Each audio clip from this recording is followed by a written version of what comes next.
Okay, so what we're going to start off with, the first subject we're going to cover, okay, which is what chapter 1 goes over mostly, is the beginnings of American exploration by Europe and colonization, pre-Columbian Native American societies, things like that.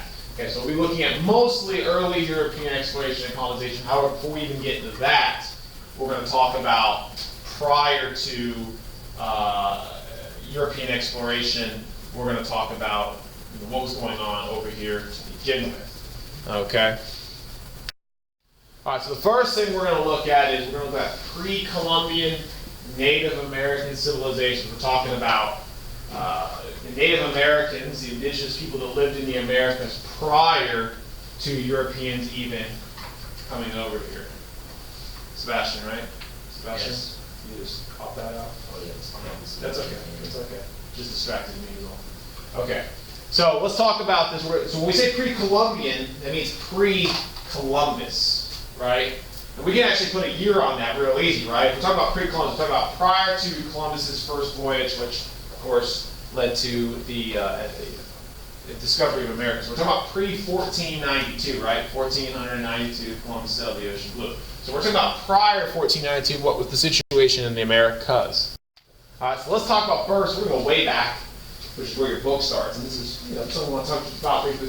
How did the first people even get here, right? If you want to go real far back, we're talking about way back. We're talking like 80,000 years ago, even more than 80,000 years ago. If you talk about the first kind of ancestors of man, that's millions of years ago.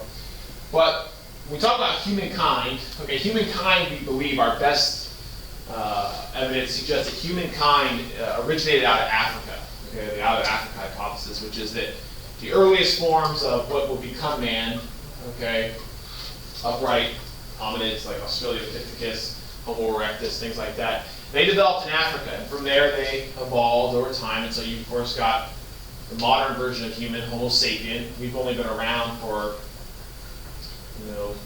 roughly 40,000 years. Okay, 80,000 if you go to the previous version.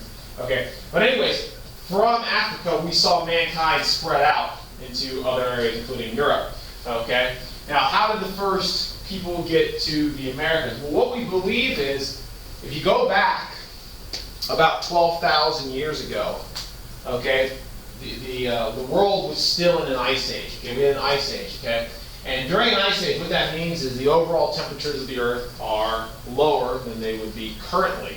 Okay? And as a result of that, a lot of our water, our ocean water, is locked up in glaciers. As you can see during the last ice age, okay, a lot of North America was actually covered in glacial ice. All right? Now, what happens when you have glaciers and ice like this is the sea level actually goes down. As that water gets turned into ice, okay, the sea level lowers, just like it's the opposite today. Today we have global warming, right? As a result of global warming, the sea level is rising. So if you reverse that process and you freeze that ice, you actually find sea levels go down. Now, why is this important? Well, what happened was when sea levels were lowered as a result of the last ice age, it exposed land formations beneath the ocean that you can no longer see. Okay? And this allowed human beings to travel across these land formations from Asia and into North America, up here in what is today the Bering Strait. So this gives us what we call the Beringia theory, which is that the first people came to the Americas from Asia. We believe nomadic hunters probably following herds of wild animal, maybe even woolly mammoths, because woolly mammoths were around back then. They hadn't gone extinct yet.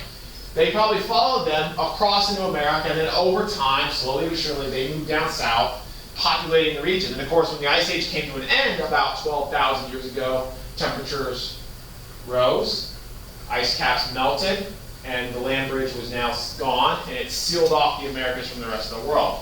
All right, so that's our best guess. But in fact, actually, just the other day I was reading an article, they just published an article arguing that maybe people even came over prior, not via the land bridge, but also maybe by sea. So we don't really know. It's too long ago, the evidence is mixed, but we have various theories. But this is the best theory we have to work with. This is how people got here. And it took them thousands of years, but over thousands of years, they went south, and they eventually populated all of North and South America, so to which we even have evidence of ancient civilizations all the way down in the southern tip of South America. So this is where the first people came from. All right.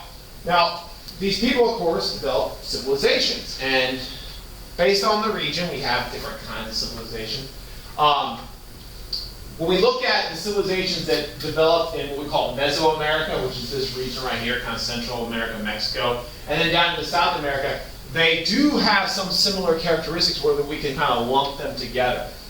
Okay, the Native American civilizations of Meso and South America tended to be larger, more populous, and more sophisticated than their northern counterparts. Okay? When we look at these native civilizations, okay, we find that they tended to develop large populations, large empires that centered around major urban centers or cities. This is something that we are not going to see in North America. Okay? So when we look at it, now we're going back 600 years, okay, right before Europeans showed up. When we look at that time period, by this point we have major sophisticated civilizations like the Aztec up in what is now Mexico. Okay, we have the Maya, which is also in Mexico, Guatemala, Belize today. And then down here in South America, we had the massive Inca Empire. Okay, now, as I said before, these were different than the North American counterpart because they did have massive populations, big cities. For example, the capital of the Aztec Empire was a city known as Tenochtitlan. Okay, it is estimated that Tenochtitlan actually had a larger population than either Paris or London at the exact same time. So we always think about Europe being more advanced and sophisticated. That's actually not necessarily true. These groups were highly sophisticated. They were different from Europe, so that when Europeans came over, they were like, well, because they're different, they must be primitive. But that is not true. They were highly sophisticated. They usually had a high degree of understanding of agriculture. They farmed, including sophisticated irrigation, because in order to have a big population, you have to have farming. Farming is necessary. They had expert knowledge of astronomy. Okay, you guys have all probably heard of the Mayan calendar and how accurate that was. Okay, they had a high degree of understanding of mathematics. I mean, they were very, very sophisticated people, and they built very sophisticated, advanced civilizations. For example, this is an artist's rendition of what the Aztec capital city might have looked like in Tenochtitlan. They actually built it. It was created in the middle of a lake, which gave it great protection. They had causeways leading in, kind of like Minute Causeway here. They had canals, can you see? They had canals throughout the entire city so that people by boats could bring stuff to the center of the city for market. At the center of the city, they had a plaza with pyramids and stone buildings, okay, where they conducted religious ceremonies and housed thousands of people. So very, very sophisticated, very, very large. We're talking about empires, not just talking about civilization, we're talking about empires, where groups control hundreds of thousands of people underneath the control of one civilization. The Aztec, for example, were very warlike. They controlled their neighbors through war and slavery. And of course, everyone knows they did things like human sacrifice and stuff like that. Now, when we look at North America, it's way different, okay? In North America, what we find is there is a multitude of different civilizations, but they tend to be smaller, okay, less permanent, and more diverse, okay? What we don't find in North America is we don't find the big cities. We don't find the big empires, the big pyramids, the stuff like that. We don't find any urban centers in North America, all right? For whatever reason, that was just not the case. Instead, the groups there tended to be smaller, semi-nomadic, okay, and they were very diverse based on the region they lived in. There was, of course, there's a lot of different regions in what is now the modern-day North American United States: Southeast, Northeast, Plains, Great Basin, Southwest. Okay, and what we find is the diversity is because of that. The Native American tribes of these regions tend to reflect their environment. They adapted to what they had. Right? If they lived in the Southwest, they adapted to that arid, dry, desert-like environment. If they lived in the Pacific Northwest, where there's a lot of rainfall and there's the ocean and the rivers, they utilized that. So they were different. Now, no major city centers, so smaller. Semi-nomadic. They didn't stay in one place all the time. Many of them traveled around. They followed herds of animals, or they went from campground to campground exploiting natural growth of fruits, vegetables, berries, things like that. Okay, and because of that, we don't get large sustained populations or cities. So they relied more on hunting and gathering rather than massive agriculture. These differences are important. Okay, it's very important you know the difference between what's going on in the different regions. All right, so let's just do a couple examples to look at it. We look at the region. You look at the Southwest and what is today, places like New Mexico and Arizona and things like that. That area is very dry, a lot of desert out there. So the Native American civilizations out there tended to reflect that. For example, the Pueblo people, which were one of the bigger groups out there, one of the things they did was they built apartment-style buildings out of mud brick, and they built them the side of cliff walls. This, of course, was because this is what they had at disposal, but it also gave them protection against their enemies.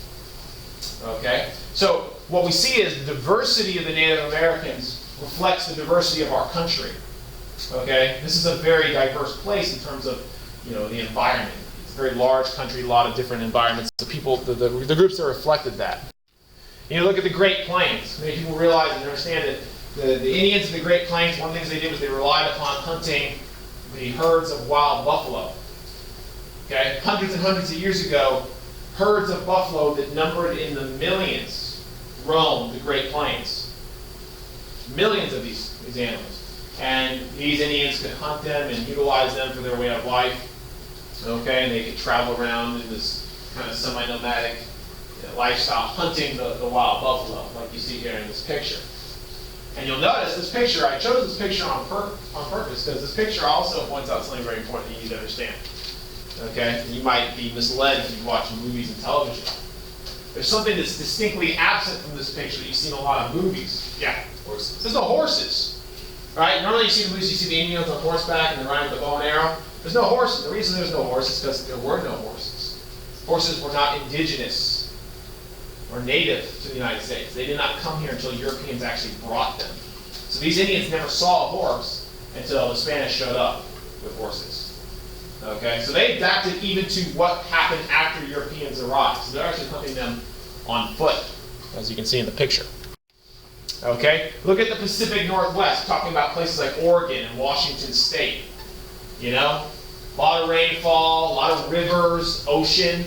So they could utilize that for fishing. Here you actually set up, they kind of got a fishing farm going on where they're following the fish through so they can easily track them and catch them. They even engaged in whaling. They would go out in little kind of canoe-like craft with spears, and they would actually go whaling, kill whales. Okay? So they utilized what was at their disposal.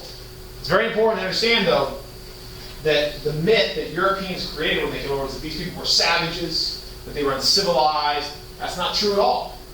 Okay? That was the myth that was created by Europeans, that they could then tell that story so as to subjugate them, make them slaves, kill them. Okay? So, this is something only in recent times we acknowledge, and these were highly sophisticated people. They just had a significantly different way of life than those in Europe. In fact, in many ways, their life was better. If you look at quality of life and health, many Native Americans actually lived longer than those people who lived in Europe. Because in Europe, they were living in cramped cities with disease and poor sanitation. People were dying at 35 and 40 years of age. Okay, that was a lifespan. Okay, whereas in North and South America, your lifespan typically was longer because they lived a healthier lifestyle. Okay, and when you talk about sophistication of their political systems, highly sophisticated political systems. For example, in the Northeast region, what is modern-day New York, you had the Iroquois Alliance. The Iroquois Alliance was an alliance of many different Indian tribes, and they aligned themselves together for mutual cooperation and protection in what was called the Iroquois Alliance. I mean, that sounds like something you have today, right? Like our alliances today, like the United States, we're in an alliance, we're in NATO, right? It's a military alliance to protect ourselves. Indians did the same thing. Okay, so sophisticated political networks, they made treaties, they made friends and things, just like anywhere else, very important that we recognize that. Okay, and that will continue on into the post, period after Europeans arrive as well. They'll have to align together to defend themselves. Okay, now we're going to go, that's what was going on in America. Okay, but understand, now everything I just talked about is going on in isolation from the rest of the world. It's going on in America for thousands of years, but with no contact with the rest of the world that we know of. I mean, there are a few examples where we have some knowledge. For example, someone usually brings up, well, did the Vikings come over to North America? Yeah, there was some Viking exploration, but it was not permanent. It was temporary. There was no permanent interaction that we know about between the Americas and the rest of the world. There's a lot of hypotheses about whether there was groups, but what we know about is this. This is what's going on. We believe it was happening in isolation from the rest of the world. So now we're going to talk about the age of European exploration. So here's what happens. All of a sudden, starting in the 1400s and into the 1500s, all of a sudden it's like Europe has exploration view. They're out of nowhere, okay, let's go looking. Okay? And it's not just random. It's not just by chance that all of a sudden the 1400s, 1500s Europeans are like, hey, let's go out there and see what's out there. No, it's not by chance. There's reasons why this happened, and we're going to look at those reasons now. All right, so one of the most important reasons why the age of European exploration occurred was a very important event in world and European history called the Crusades, which hopefully you might have heard about. All right? So what was that? So the Crusades, okay? The Crusades was a series of holy wars fought between the forces of Europe and Christianity, and largely the forces of Islam in the Middle East, okay? These wars were fought for religious control of what was called, or is called, the Holy Land, which is the territory of Jerusalem and its surrounding areas. All right, Jerusalem is an important city still today for religious reasons. It's important to the three major religions, Christianity, Judaism, and Islam. They all three regard the city as being important. All right, so what happened was starting in 1095, 1,000 years ago, right?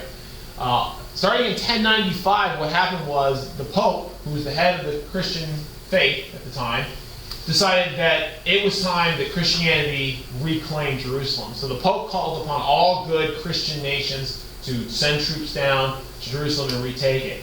And this set off a series of wars. These wars went on for hundreds of years between the forces of Christianity and the forces of Islam. They battled over control over Jerusalem. Now ultimately, Jerusalem would remain under Muslim control. All right? So the Crusades ultimately were a failure. But here's the thing, though. What does that have to do with American history? Well, here's what happened. Was during the Crusades, you had all of these nobles, all these rich nobles in Europe, these knights, that traveled to the Middle East, to Jerusalem, to fight in the Crusades. And while they were in the Middle East, they began to be exposed to different things they had never seen before. They began exposed to new spices and new materials like silk, and even new ideas and learning and new technology. Because in the Middle East, they had all these things that they didn't have in Europe. Okay? So when these people went back home after the Crusades ended, they still wanted access to these new luxury items. They still wanted the spices and silks and things like that. So now in Europe, as a result of the Crusades, there was a huge demand for products from the Far East, from the Middle East, from Asia, from China. And wealthy people were willing to pay a lot of money for these items because they were luxury. They wanted to be unique. They wanted to have what no one else could have. Okay? So, as a result of the Crusades, there was now a huge demand for items from Asia. Now, there's only a couple ways you could get stuff from Asia, right? One was to go by land, which was long and dangerous, and you had to pay off the Muslim middlemen an exorbitant amount of money, which meant that cut into your profits. So going by land wasn't a great idea. If you could go by sea, though, now you could make some money. Once again, at this time, the only way they knew how to go by sea was to go through the Mediterranean, which was also very difficult because other countries would lay claim to the region and stand your way. You still had to pay Muslim middlemen, merchants in the Middle East. So if you really wanted to make some money, the trick was you had to go all the way to Asia, bypassing the Middle East. You had to go to China. You had to go to India. Okay? But at the time, as you look at the map, this is the knowledge of the entire world pretty much in 1400. There's no known all-water route to Asia. So you were stuck. If you wanted to get the stuff, you had to go here, and you had to pay an exorbitant price. So someone said, how can we bypass that? How can we beat this? So now, because of the Crusades, there is an increased demand for these products, but not only an increased demand for the products, but an increased demand for a way to get them cheaply and efficiently. So this is going to cause people to go, let's go find another way.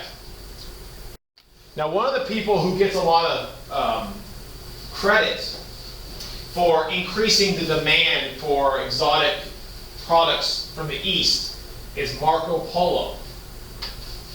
Okay, Marco Polo. Marco Polo was a real guy.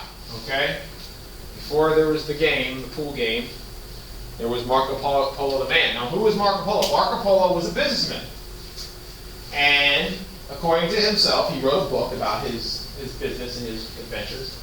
He traveled to Asia, to China, to trade. And while he was in China, he claimed in his book, he wrote a book, bestseller at the time, means like 50 people read it, because no one could read. All right. While he was in China, Marco Polo claims that the emperor of China, who was the great Mongol ruler Kublai Khan, like Genghis Khan, Kublai Khan liked him so much, he said, I'm going to make you one of my personal advisors, and you're going to be my emissary. You're going to go around China and do all these things. So according to Marco Polo in his book, for nearly 20 years, he lived in China, traveling all over, working for the great Kublai Khan. And in his book, he wrote about all these wondrous things. He talked about all the riches in China and how he saw palaces made of gold. And when he wrote this book, he came back to Europe. Europeans read it, and they went nuts. They said, wow, China's got palaces made of gold. All we got to do is get over there, and we're going to get rich. The book is what caused many people, including people like Christopher Columbus, to say, I need to find an all-water route to Asia. Now, Marco Polo didn't find an all-water route, because he wasn't looking for it. He went by land. But if you could find the all-water route, you'd be set, right? Now, here's an interesting thing about Marco Polo. Marco Polo's book, we now believe much of it was just simply made up. Some people even doubt whether Marco Polo really did or even reached many of the places he said he did. And the reason being is, Marco Polo wrote this book, which for years people accepted as fact, that here he was this guy. Yet, there's no mention of him in Chinese history of some white European who was working for Kublai Khan. Also, in Marco Polo's book, he neglects to mention some pretty major things that if you went to China as a European for 20 years, you might have seen. The most notable of which is the Great Wall of China. Don't you think if you travel all over China, you might have come into at least knowledge of the Great Wall of China? It was pretty much the greatest engineering feat of the time. Never mentions it. He also never mentions practices that would have seemed very bizarre, like Chinese foot binding. You guys familiar with foot binding? Whereas young children, the young girls, sometimes they bind their feet really tight. And as they grow, the foot remains very small. It deforms, cripples the children, but it creates a very small foot, which in China that is deemed to be a desirable quality. Now, don't you think if he saw children being mutilated this way, he would probably write about it in his book? It's pretty fascinating. No. So, we don't know. No, we'll never know, probably. But a lot of people actually don't believe Marco Polo actually made his way. But does it matter? No, because the book was read, people assumed it was fact, and it did still have the real effect of inspiring people like Christopher Columbus to go look for an all-water route to Asia. So, whether he was there or not doesn't matter. Had the same effect. All right, what else changed? How about sailing technology? It's one thing to want to go somewhere. It's another thing is if you can actually do it. And one of the reasons why, starting in the 1400s, people could go sailing is because technology had advanced dramatically. The most important advancement not only was in the actual ship's construction themselves, like the caravel, which is one of your vocab terms, but also in seafaring navigation technology. New devices like the Muslim invented astrolabe. Okay? While they were on the Crusades, Europeans were introduced to all these new technologies and ideas. The astrolabe was a device that helped pinpoint your location on the map. Okay? It's like, GPS for the 1400s. And then you had the magnetic mariner's compass, which was actually Chinese invented. All these things weren't invented by Europeans. They were just adopted by Europeans. But they were adopted because they were discovered as a result of things like the Crusades. I mean, you can see how a magnetic compass, that's kind of a big deal. Okay, including, as a result of these things, you also had improved map making. Maps were more accurate, which meant you were more likely to find your way where you were going instead of getting lost. So because sailing was now safer and more consistent, you could take chances. You could sail west into the unknown and maybe find your way back rather than just disappear. Okay? Still a scary thing to do, but this made the world a lot easier to navigate. And as I said before, a lot of this happened because of the Crusades. These devices were already invented in places in the Middle East and in China. Europeans just hadn't discovered them yet. Now they did. All right, now, speaking of discovery, let's talk about this one. This is also a big one that you should be familiar with already, I hope. At the same time all this is going on, we also had a new philosophical kind of movement going on in Europe. Probably one of the most important moments in modern world history was going on, known as the Renaissance. All right? So the Renaissance, which means, the word Renaissance literally means rebirth. Okay, what are we talking about? Rebirth. We're talking about the rebirth of learning, education, art, philosophy. All right, so here's, you got to understand a little bit about European history. So for some of you, this might be a review if you took Euro last year. For the rest of you, it would be a review back to like world history. Okay, so everyone should know something. All right, so here's what happened. Okay, after the fall of Rome, which is about 500 AD, Rome, which was maybe the greatest empire the world ever known at that point, Europe went through about 1,000 years of what is called the Dark Ages. You guys heard the term Dark Ages, or the Middle Ages, and the Medieval Ages? They call it the Dark Ages because for about 1,000 years, Europe regressed backwards. They got more ignorant. Because when Rome fell, it was taken over by all these barbarians that lacked written language and sophistication. So all of the great learning done by the Greeks and the Romans, all these ancient people, like you guys probably know names like Socrates, Socrates, Plato. Okay, all that learning was lost. It was gone. Because the people who took over Rome, the barbarians, they burned books because they did not care about books and learning. So Europe actually went backwards. It got less sophisticated, less intelligent. And for about 1,000 years, they lived in the dark. And the only way they explained the world and how it worked was through religion, right? People got really religious. They said, oh, well, God wills it. That's why. That's why this happens. God wills it. Why do people get sick? God wills it. They didn't actually look and study why people actually got sick. They just assumed it was God's will. And then all of a sudden now, okay, starting in the 1500s, as a result of the Crusades, European scholars began to rediscover ancient texts. They found some of the writings of the ancient Greeks and the Romans, and they found all this stuff about math and science and philosophy. They hadn't seen it for hundreds of years. Now they rediscovered it. Guess where they rediscovered it? Anyone know? Yeah. Wasn't it that one, like something of knowledge in the Muslim Golden Age? You're right there, yeah. Where were you this at? Yeah, they found it when they were in the Crusades. They found these Muslim libraries. The Muslim countries didn't go through the dark. They retained that knowledge. And they were like, here, take a look at this. And they're like, oh yeah, okay. So all of a sudden, it was like someone switched on the light bulb, right? That's why the Dark Ages came to an end. And all of a sudden, there was this huge fascination in learning and art. And you guys, when people think Renaissance, they always think about art, right? You think about like all the great painters and stuff. Well, that was rediscovered too. I don't know if you ever look at Middle Ages art, it's not good. It's like flat, it's 2D, it's cartoonish. And then all of a sudden, like, out of nowhere, you start seeing Leonardo da Vinci and Michelangelo. And it's like, what happened there? Did people just learn how to paint? Yeah, they literally just learned how to do all this stuff again. It's weird, right? So anyways, why does this matter? Well, here's the thing. If there is pursuit of knowledge, and knowledge is the sole reason for the pursuit, it's going to cause people to investigate. Including people are going to ask questions like, hey, what happens if you sail west for 6 weeks? What's out there? Okay? And no, they didn't think they were going to fall off the map. Very few people at this point believed the idea the world was flat. That notion had been dispelled back by the ancient Greeks, which they read about in these libraries. Okay? So people would say, oh, Columbus, he was this guy, and everyone said the world was flat. He said, I think it's round. No, that literally never happens. Okay? Columbus did not have any fear of falling off the world, nor did anyone else. Okay, but still, someone had to actually go out and prove these kind of things, okay? And that's the thirst for knowledge as well as money drove the age of European exploration. So that's a factor. Okay, what else? How about this one? Religion. Goes hand in hand. So, at the time, in Europe, there was really only one religion, basically. The simplify it. Okay? Everyone in Europe was Christian, but more specifically, they were Roman Catholic. The Catholic Church was the church. There really wasn't any competing Christian faith other than the Greek Orthodox Church, but we're not getting into that. Doesn't matter. Okay? And then we get this really big movement, as big as the Renaissance. We get this thing called the Reformation. Big moment. Big moment.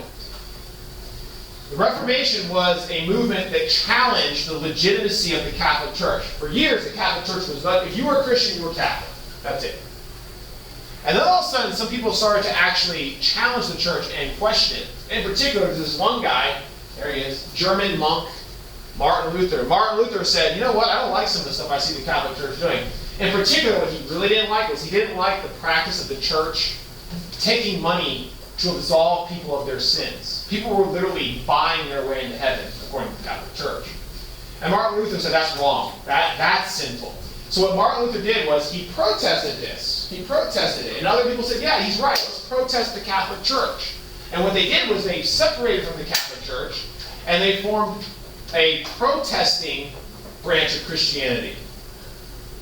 So all of these new denominations of Christianity emerge out of what's called the Protestant Reformation. Protest, Protestant, Protestant. That's how you heard it. The Protestants are the people who protested the Catholic Church. Okay? And we got all these new denominations of Christianity out of it. Now you have a war within Christendom. Some countries are Catholic, some are Protestant. Now they're fighting with each other. Now what does this have to do with exploration? Well, one of the big things about religion is getting new followers, right? Every religion, I don't care what religion it is, every religion has one component that's in it, spreading the word. Because if you truly think your religion is right, and it's the one true word, it is your duty to spread that knowledge to other people to save them, so that they know the word, right? That's why people come knocking on your door and say, hey, have you heard about this? I mean, not every religion goes door to door, but every religion does spread the word. That's just how it is. Okay? So, if you're trying to get more followers and save more souls, you got to go looking. And that might even mean finding new people. Alright? So if you learn there might be people out there somewhere that don't know the Word of God, and you want to go to heaven, your best bet might be to go find these people and tell them about God. So even religion possibly played a major factor in encouraging people to go looking. Alright, lastly, and I know it says 6, it should say 5, I don't know what I did there. Okay, lastly, what about money? Straight up money. I mean, money is really the motivation for most things. The search for wealth also encouraged exploration. Okay, new monarchs and countries also encourage exploration, simply for their own curiosity, but also to get wealthy. Okay, because new territories would yield more resources and more people to exploit, which means more riches, especially if you could conquer them. All right. In particular, and I think this is worth knowing, in particular, at the beginning, in the early years of exploration, there were two countries led Europe in the field of exploration. And those two countries were Spain and Portugal. Spain and Portugal were the two early innovators in European exploration. Spain, of course, had the king and queen, Ferdinand and Isabella, who, of course, financed the voyage of Columbus. This is Columbus right here. That's him. Okay? And then Portugal had Prince Henry, who was known as Prince Henry the Navigator. That was his nickname. They called him the Navigator because he was so into sailing. And he himself never got on the ship. He was smarter than that, but he paid for the ships to go look because he was trying to enrich Portugal and bring glory to Portugal. Okay? So the two really innovators in sailing and exploration, Spain and Portugal. Now, that will not last forever. Eventually they will be overtaken by other countries. We'll talk about England, France, and things like that. But for now, that's what we're talking about. All right, let's go on to the next thing. So we're going to finish up. Almost done. So let's talk about discovery of the New World. This is stuff you should be, I would think, somewhat familiar with. Okay, so this is what this is the knowledge of the world that Europe had in 1492, prior to Columbus's voyage. Prior to that, even after, technically. This is what they do. If you look at this map, it's very incomplete. This is Africa. And you notice there's no southern tip. They didn't know you could go around Africa. That was just speculation. Who knows? No one done it yet. Okay? Europe is pretty accurately formed because that's where they live. They know about Europe. And Asia, they got some stuff there. You got India over there, but once again, not fully. And of course, the most glaring absence is where is America? Where are the Americas? They do not even exist. No one knew they existed in Europe. Okay, so that is going to change. Can you imagine? I mean, there's nothing. I can't imagine anything in this day and age that could be as revolutionary, equivalent as learning all of a sudden, almost overnight, learning that, oh, by the way, there's 2 more continents out there filled with people and animals, by the way. Now, can you imagine something like that? It'd be like finding a new planet in our solar system would be the equivalent. And it had aliens living on it. That's the equivalent. That's how crazy, you know how crazy that would be to learn that. And that's what people are about to find out. All right, so what we see is starting in the 1400s, we start to see voyages and exploration increase significantly. Now, first, there are efforts to find an all-water route to Asia by sailing south around Africa. Portugal led the charge. Portugal financed several voyages in order to discover if there was a southern tip to Africa, and if there was a southern tip, can we reach India? They did successfully do that. Okay, 2 most important voyages of the Portuguese were Bartolomeu Diaz and the Vasco da Gama voyage, which both, in order, discovered the southern tip of Africa, and then one actually went around the southern tip and went all the way to India and back and got rich. Okay? Now, Portugal had already established itself as, okay, we're going to take the go around Africa route. Spain was like, now we want to get in on the mix. We want to make some money too. Now, Spain wasn't going to compete against Portugal for that route around Africa. That could lead to a war. So Spain said, well, we're going to try a different route. We're going to see if we can actually sail west across the Atlantic, circumnavigate the globe, and get to Asia that way. Now, this was purely speculation. No one knew if you could do this. However, they believed they could. Okay? So, of course, this leads to the first voyage of Columbus. So, in 1492, Columbus, who's an Italian, by the way, Columbus, Italian, is financed by the Spanish to sail west across the Atlantic. And he does, and what he ends up doing is he makes landfall somewhere in the Bahamas initially, before exploring that region. Okay, now Columbus initially, mistakenly, believes he has landed in Asia, in India. So, of course, Columbus names the indigenous people he meets Indians. And, of course, this is incorrect. They're not Indians, but the name sticks. Okay, so when we refer to the indigenous people of the Americas, we oftentimes refer to them as American Indians, Native Americans, or just Indians. It's all acceptable. Okay? So Columbus goes back to Spain and says, hey, look, I've done it. I've made the trip. Let's make some more. So Spain says, okay, now we've made our voyage of discovery. Columbus's first voyage was discovery. But what people don't realize is Columbus went on several more voyages. And on these ensuing voyages, he was not there to discover. He was there to conquer. He went back now with soldiers with the purpose of conquering the region and exploiting it for Spain. So as a result of Columbus's follow-up voyages, we see now the subjugation and conquering of the Native American people in the Caribbean island region. Okay. As a result of these voyages, it is estimated that somewhat 90% of the indigenous people are killed. They're killed as a result of warfare, enslavement, and disease. So Columbus, whether directly or indirectly, is responsible, and Spain is responsible for the genocide of the Native American people. Okay? Now, Columbus's voyages also kicked off something called the Columbian Exchange. That's the term we call it. The Columbian Exchange is the name we use to describe the exchange of organisms, plants, animals between Europe and the New World, the Americas. Okay, and I'm not going to get too much into this, but anyways, you can see both sides revolutionary changes. You know, what Europeans brought over to America. They brought things like citrus fruits, right? You know, oranges, sugarcane, grains, livestock like cattle, sheep, horses. But by far, the single most important thing that Europeans brought over in terms of the impact on the Americas was disease. The Europeans brought with them diseases like smallpox and typhus, which Native Americans had never been exposed to. These diseases had developed in Europe. Now, people always wonder, why is it that Europeans have these nasty diseases more so than the Native Americans? And it's because Europeans tended to live in cities, close, cramped quarters, often side by side with livestock, with poor sanitation. So disease was more likely to develop in those conditions. Now, Europeans had natural immunity to some of these, because they had lived for generations with them. The Indians did not. So when the Europeans showed up and gave the Indians these diseases, sometimes unintentionally, sometimes intentionally, it wreaked havoc on the Native American population, killing them in large numbers. This is why, as I said before, some 90% of the Native American population in some of these civilizations were wiped out even before significant numbers of Europeans came over. It made it very easy to conquer them because they were already, so badly devastated by disease. Okay, and then of course on the flip side, Europeans also discovered new things. Some of the things that they discovered that became sensations in Europe were chocolate and tobacco. Tobacco became a sensation in Europe.